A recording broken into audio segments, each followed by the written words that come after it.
Good morning on the latest episode of Working on Guitars here. So I'm doing my guitar this morning.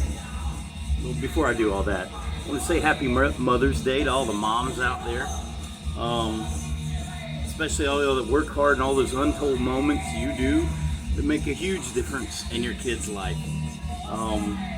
I know several good moms, including my son's mom is a great mom and she does great things.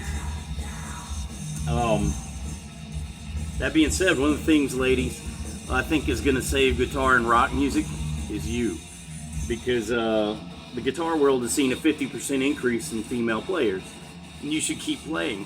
Melanie Celine, I shared her thing today, phenomenal guitarist. Raven Screams, phenomenal.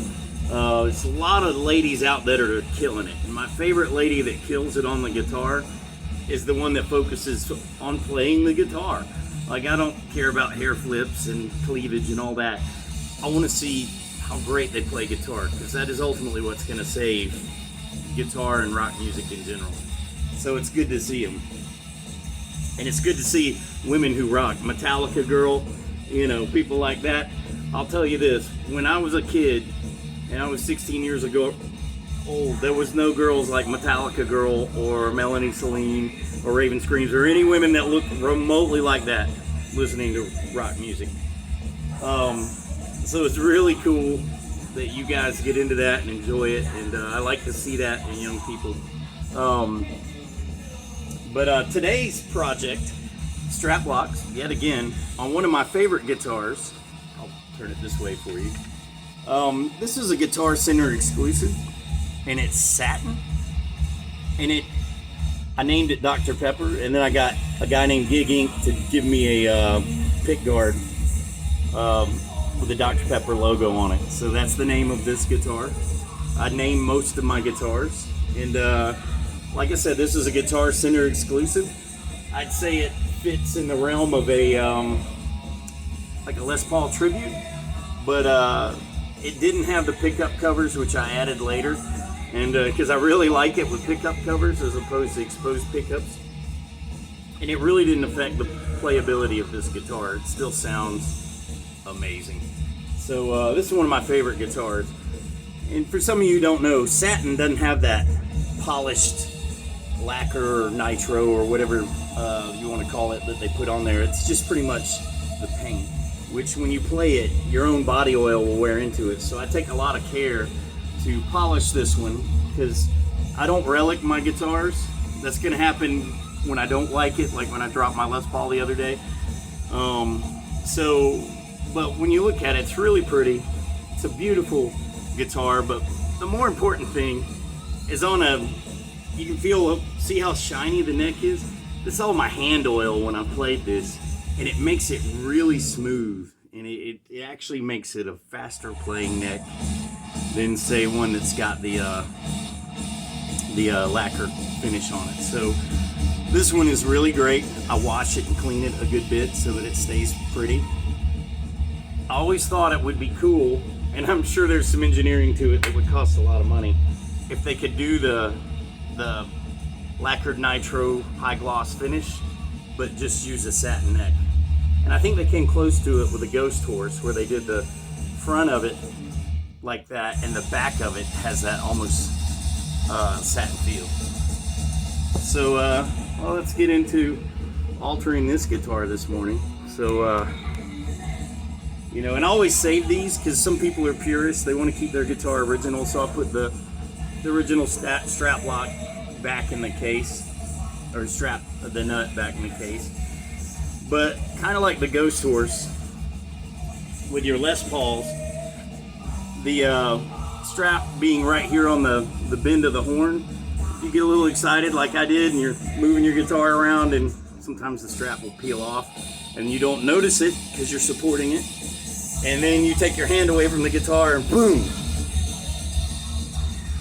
I've been playing since I was 15 years old. I'd never dropped the guitar like I did the other day. So I'm thankful God waited until this late in my life to do it, where I could recover and fix it and mentally handle dropping one of my prized guitars. So the guitar is fine. There's no cosmetic damage to it, other than a small nick on the neck, on the edge of the binding. So I had a luthier working on that now. Mainly, I would have left it, but every time I saw that nick, I just kept thinking about how stupid I was in dropping the guitar. So I had to get it fixed for that purpose. So right now I'm listening to a Metallica, I guess it's a vinyl bootleg called Metallica Classics.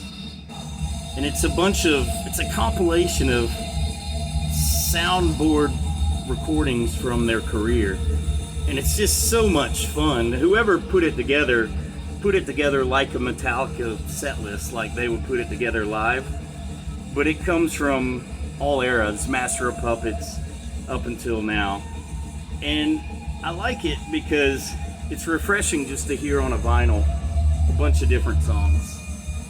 And it has that gritty bootleg feel to it. So if you can find it out there, the disc is gunmetal gray, and it's called Metallica Classics. It's important when you put these in not to over tighten. Tighten until it firms up and doesn't wiggle, and then give it like a half turn after that. But don't just keep cinching it down. You'll strip out where you have this. And then someone who doesn't know how to luthier guitars will say put toothpicks in it, and that's great, but that's going to fail on you later. So and that's what you don't want, is that sort of failure. So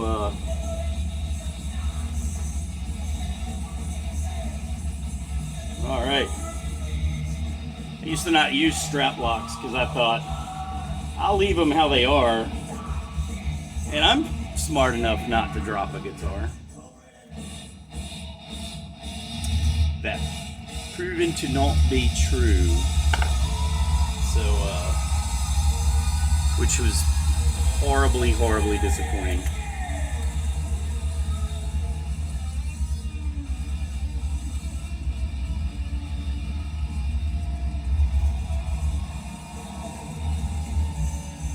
So I do have a dilemma right now.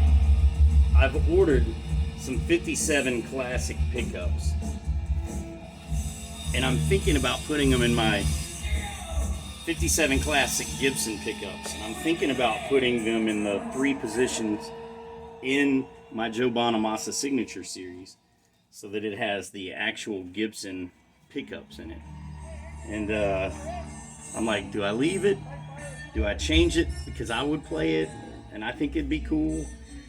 Or do I leave it as it is for resale value? Not that I really don't deal in guitars. I deal in a lot of other things to afford my guitar habit. But I don't really sell guitars, because if I make the choice to buy one of these instruments, it's usually because I've been questing for it. And I say questing for it is because I have this bucket list of instruments that I always wanted. So when I was younger, I used to be very not wealthy, would be the word for it. And I would think, wouldn't it be cool to have my room, because I remember seeing a video of Metallica, and James Hetfield was in a room and all his guitars were kind of hanging on a wall, and he was playing. And I thought, Dunlop strap, remember, they're long, so you can play them long. I hate guitars that sit here. I'll see a nice strap, buy it online, get it home, and I look like I'm playing in Simon and Garfunkel.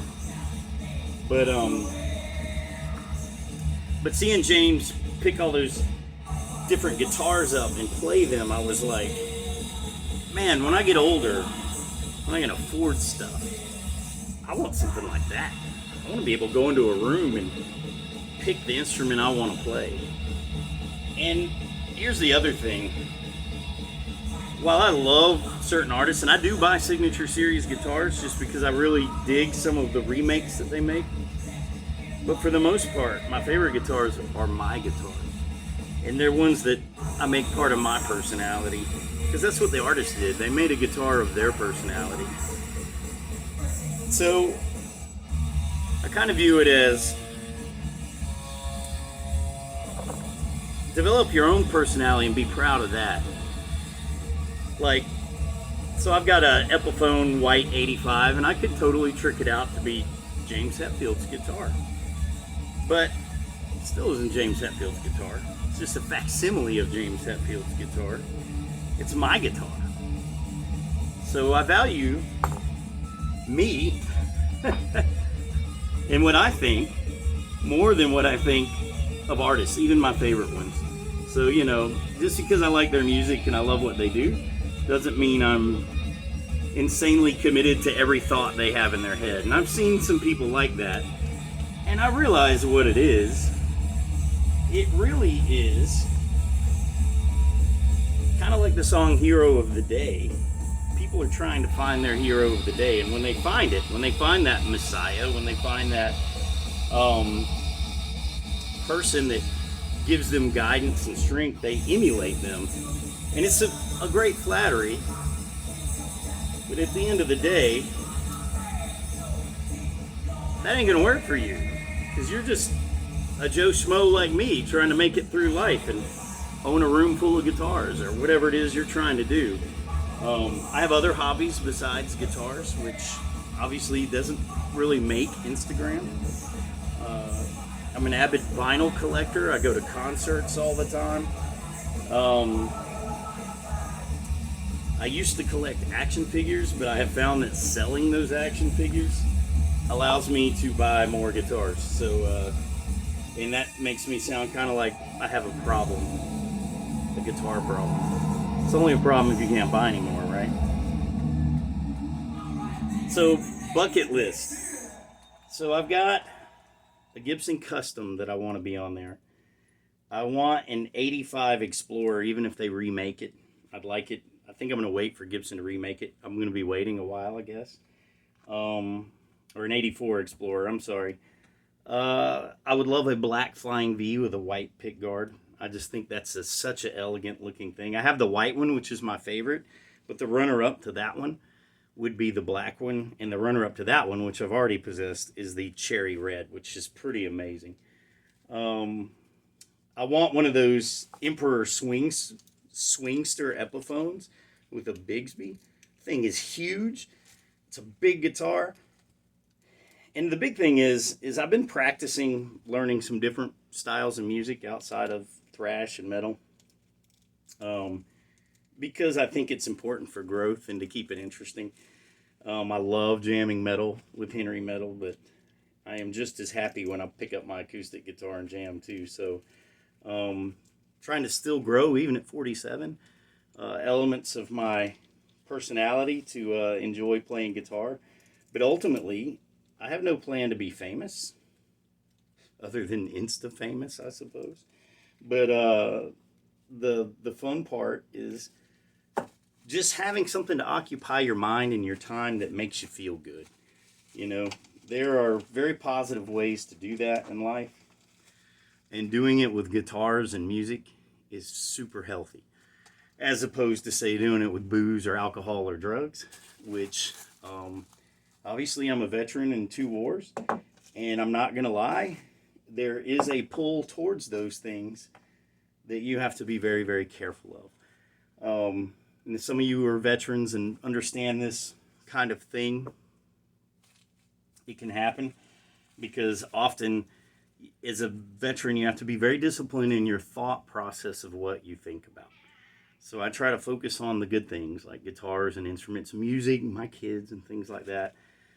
Because if you focus on the bad things and you get hung up on the bad things, then you'll want to escape the bad things. And people who aren't veterans have the same cycle of abuse that can happen, self-abuse, where you get focused on a bad event, a bad memory, a bad choice, a bad whatever, and you go into a cycle of abuse where you use something to escape that, whatever that something is. Well, I'm here to tell you, there are plenty of things out here you can escape with that don't hurt your health. You know, guitars, music, a vinyl collection hunt. You know, that's the thing. I love hunting for vinyl. I love going into a store and smelling records and hunting. Like right now I'm looking for the 1995 performance of Stone Temple Pilots on MTV that was unplugged. I heard it eclipses Nirvana's version, and I don't have it on vinyl, and I'm trying to find it on vinyl.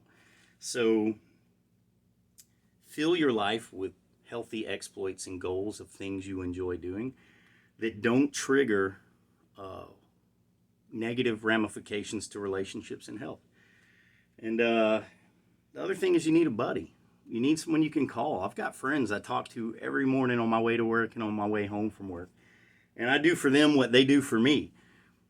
They're a voice to expound on some of these negative energies sometimes. So sometimes, you can't tell everyone your demons because they don't want to listen. Or they don't understand, so it makes it awkward for them. So you got to find that one guy who you and him don't mind talking about your demons with him. So let's try it out. Let's see if it worked. Oh, isn't it pretty? Doesn't that thing look beautiful? Oh yeah, see? Oh, we'll back up. This is where I like to play my guitar. This is why I love the Dunlop strap. And no, they don't pay me. I can get these straps, and it's a super nice quality strap. It sits where you want. It's not uncomfortable. And it's only about $10 on Amazon.